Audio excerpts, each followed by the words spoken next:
కూటమి ప్రభుత్వంలో చంద్రబాబు ఇచ్చిన హామీలను వెంటనే అమలు చేయాలని పెందుర్తి తహసీల్దార్ కార్యాలయం ఎదుట సిపిఐ న్యూ డెమోక్రసీ రాష్ట్ర కమిటీ పిలుపు మేరకు ధర్నా కార్యక్రమం చేపట్టారు. కూటమి ప్రభుత్వం ఎన్నికల్లో ఇచ్చిన సూపర్ 6 తదితర 176 హామీలను వెంటనే అమలు చేయాలని, మొదటి ఏడాది బకాయిలు కూడా చెల్లించాలని ఈ ధర్నా ముఖ్య ఉద్దేశం. CPI Visakha Vizianagaram area committee అధ్యక్షుడు వెంకటేశ్వర్లు మీడియాతో మాట్లాడుతూ సూపర్ 6 పథకాలను తక్షణమే అమలు చేయాలని, 176 హామీలను వెంటనే అమలు చేయాలని, పట్టణాల్లో ఉన్న ప్రతి నిరుపేదలకు 2 సెట్ల భూమి కేటాయించాలని, ఉచితంగా ఇల్లు నిర్మించాలని పత్రికా ముఖంగా తెలియజేశారు.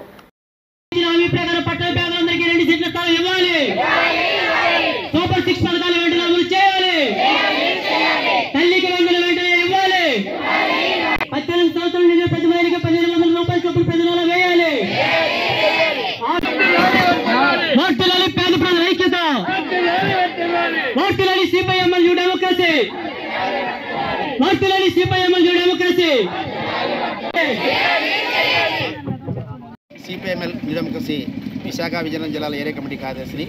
ఈరోజు సిపిఐఎం న్యూ డెమోక్రసీ రాష్ట్ర పార్టీ రాష్ట్ర వ్యాప్తంగా సూపర్ 6 తదితర 176 డిమాండ్ల అమలు కోసం ఆందోళన చేయాలని చెప్పేసి ధర్నా కార్యక్రమం చేసి పిలిపించింది.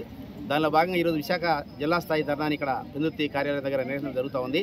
ముఖ్యంగా చంద్రబాబు ప్రభుత్వం ఏ హామీలు ఇచ్చిందో హామీలను అమలు చేయాలని చెప్పేసి మేము డిమాండ్ చేస్తున్నాం. సూపర్ 6 హామీ అమలు చేయలేదు, 156 దాంతోపాటు 180 మిగతా 170 డిమాండ్ కూడా అమలు చేయలేదు. కాబట్టి అవన్నీ అమలు చేయాలని డిమాండ్తో ఈరోజు కార్యక్రమం జరుగుతుంది. ముఖ్యంగా పట్టణంలో ఉండేటువంటి పేదలకి 2 సెంట్ల భూమి కేటాయిస్తామని చెప్పారు. కానీ దాని తాలూకు ప్రయత్నం అక్కడ చేస్తున్నట్టు కనిపించలేదు. ఎందుకంటే జిల్లా కలెక్టర్ గారు జిల్లా అభివృద్ధికి సంబంధించి ప్రత్యేక ప్రణాళిక ప్రకటించారు, రాష్ట్ర ప్రభుత్వం ఇచ్చినటువంటి ఆదేశాల మేరకు. కానీ దానిలో పేద ప్రజల కోసం మరి ఇళ్ల స్థలాలు కేటాయించడానికి అవసరమైనటువంటి భూములు కేటాయిస్తున్నట్టు ప్రకటించలేదు. పరిశ్రమల కోసం 1000 ఎకరాలు కేటాయిస్తామని ప్రకటించారు, కానీ మరి ఇక్కడ ఉన్నటువంటి పేద వర్గాల కోసం భూములను కేటాయించడానికి ప్రకటించలేదు. ఈరోజు విశాఖ జిల్లా పరిధిలో అనేక ప్రభుత్వ భూములు ఉన్నాయి. ఆ ప్రభుత్వ భూములన్నీ ఇవాళ బడా కార్పొరేట్ సంస్థలకి ప్రభుత్వం అప్పగిస్తూ ఉంది. అదే సందర్భంలో పెద్ద ఎత్తున కబ్జాలు గురవుతున్నాయి. కాబట్టి ఆ కబ్జాలు గురైన భూముల్ని వెంటనే కూడా వాటిని ఆపి కబ్జాని అడ్డుకొని అది తిరిగి పేదలకి పట్టణ పరిధిలోనే ఈ పేదలందరికీ ఇళ్ల స్థలాలు 2 సెంట్లు కేటాయించాలని, వాటి ఉచితంగా ఇల్లు నిర్మించాలని ప్రధానంగా మేము డిమాండ్ చేస్తున్నాం. దాంతోపాటు ఏవైతే ఆ ఎన్నికల సందర్భంగా కార్మికులకి, మహిళలకి, అదేవిధంగా ఎస్సీలకి, ఎస్టీలకి, బీసీలకి అందరికీ కూడా మేము మైనారిటీలకి అందరికీ మేము అనేక రకాల సంక్షేమ పథకాలు అమలు చేస్తామని చెప్పి ఏవైతే వాగ్దానాలు ఇచ్చారో వాటిని అమలు చేయాలని చెప్పేసి మేము డిమాండ్ చేస్తున్నాం. సంక్షేమ బోర్డులు ఏవైతే కార్మికులకు సంబంధించి బీఓసీ కానీ, మోటార్ కార్మికులు కానీ, లేకపోతే ముఠా కార్మికులు కానీ ఆ సంక్షేమ బోర్డులను వెంటనే ఉనికిలో తేవాలని డిమాండ్ చేస్తాం. చంద్రబాబు బీమా పథకాన్ని ఉనికిలో తేవాలని డిమాండ్ చేస్తున్నాం.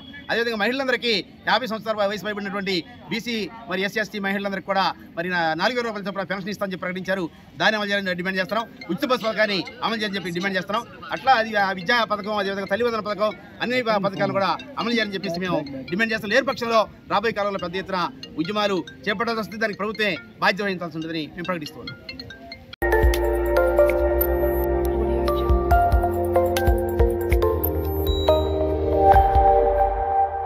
Audio Jungle.